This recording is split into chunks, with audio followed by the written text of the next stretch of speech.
স্বাধীনতার ঘোষক জিয়াউর রহমান রাষ্ট্র পরিচালনার দায়িত্ব পেয়ে দেশকে স্বনির্ভর বাংলাদেশ হিসাবে গড়ে তুলেছিলেন। বাংলাদেশের স্বার্থের পক্ষে থাকার কারণেই তাকে শাহাদাত বরণ করতে হয়েছে।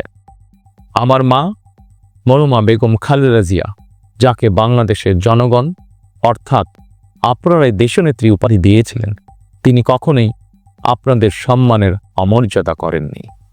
জীবনের শেষ বয়সে এসেও তিনি জেল জুলুম বরণ করেছেন, কিন্তু বাংলাদেশের স্বার্থের সঙ্গে আপোষ করেননি।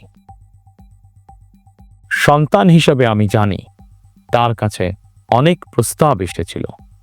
তিনি চাইলেই সেই প্রস্তাব গ্রহণ করে জেল জুলুম এড়িয়ে বিদেশে চলে যেতে পারতেন, কিন্তু তার হৃদয় জুড়ে ছিল বাংলাদেশ। দেশের স্বাধীনতা প্রিয় গণতন্ত্রপ্রেমী জনগণের বিশ্বাস ছিল খালেদা জিয়া জালিমের কারাগারে থাকলেও তিনি তাবেদার অপশক্তির ভয়ের কারণ। খালেদা জিয়াও জনগণের বিশ্বাস এবং ভালোবাসার মর্যাদা দিয়েছিলেন। তিনি দেশেই থেকেছিলেন শেষ দিন পর্যন্ত। প্রিয় দেশবাসী, ফ্যাসিবাদ মুক্ত বাংলাদেশে আপসীন নেত্রী বেগম খালেদা জিয়া দেশে পুনরায় গণতন্ত্রকে প্রাতিষ্ঠানিক রূপ দিতে চেয়েছিলেন, জনগণের অধিকার প্রতিষ্ঠা করতে চেয়েছিলেন। দেশের স্বাধীনতা প্রিয় গণতান্ত্রিকামী জনগণের সামনে খালেদা জিয়ার আকাঙ্ক্ষা পূরণের সেই সময় উপস্থিত। আগামী 12ই ফেব্রুয়ারি রাষ্ট্র ও সরকারের জনগণের অধিকার প্রতিষ্ঠার দিন। দেশনেত্রী খালেদা জিয়া জনগণের চূড়ান্ত বিজয় দেখে যেতে পারেননি। প্রিয় দেশবাসী, সারা দেশের সকল ছাত্র জনতা, কৃষক, শ্রমিক, রিক্সা চালক, গার্মেন্টস কর্মী, ফুটপাতের হকার থেকে শুরু করে শিক্ষক, সাংবাদিক, শিল্পী, বুদ্ধিজীবী, পেশাজীবী, শ্রমজীবী, সরকারি বেসরকারি চাকরিজীবী, ব্যবসায়ী কিংবা শিল্প উদ্যোক্তা এবং দেশের সকল মায়েরা, বোনেরা, সবার কাছে আমার বিনীত আবেদন, আপনারা যারা শহীদ জিয়াকে ভালোবাসেন, দেশনেত্রী বেগম খালেদা জিয়াকে ভালোবাসেন, স্বাধীনতা ও গণতন্ত্রকে ভালোবাসেন, আগামী 12ই ফেব্রুয়ারি জাতীয় নির্বাচনে আপনারা ধানের শীষকে বিজয় করুন।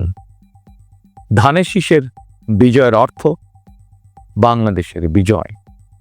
ধানের শীষের বিজয়ের অর্থ স্বাধীন, সার্বভৌম, তাবেদার মুক্ত বাংলাদেশ। প্রিয় দেশবাসী, শহীদ জিয়া আর দেশনেত্রী বেগম খালেদা জিয়ার সাফল্য যাত্রা অব্যাহত রাখতে আমি আমার দলের নেতাকর্মীদেরকে সঙ্গে নিয়ে বিএনপির রাজনৈতিক, সামাজিক, অর্থনৈতিক কর্মসূচিগুলো বাস্তবায়নের জন্য দীর্ঘদিন থেকে হাতে কলমে প্রস্তুতি নিয়েছি।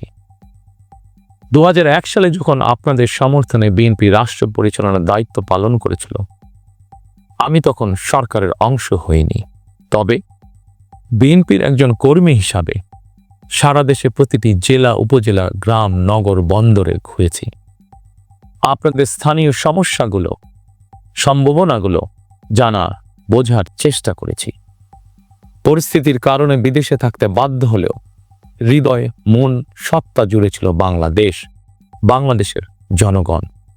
আমি তাই বিদেশে অবস্থানকালীন সময়েও দেশের প্রতিটি এলাকায় আপনাদের সঙ্গে যোগাযোগ রাখার চেষ্টা করেছি। বিদেশ থেকে দেশে ফিরেও আমি আবারও এই স্বল্প সময় যতটুকু সম্ভব আপনাদের কাছে ছুটে গিয়েছি। আমি আপনাদের ভালোবাসা পেয়েছি, বিএনপির প্রতি আপনাদের আবেগ এবং ভালোবাসা উপলব্ধি করেছি।